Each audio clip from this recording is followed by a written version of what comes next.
Hey everyone, welcome back to the channel. Today, I'm going to show you how to use bank rules in QuickBooks Online to automatically categorize transactions, saving you time and reducing errors in your financial records.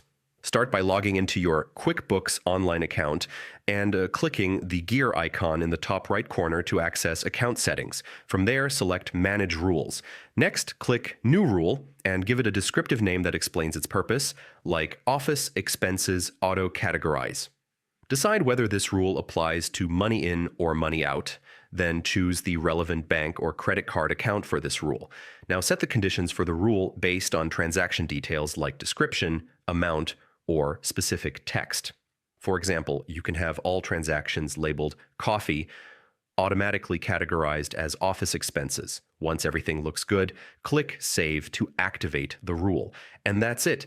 Your bank rule will now automatically categorize transactions, streamlining your bookkeeping and keeping your financial data organized. Thanks for watching. If you found this guide helpful, don't forget to like, comment, and subscribe for more QuickBooks tutorials and tips.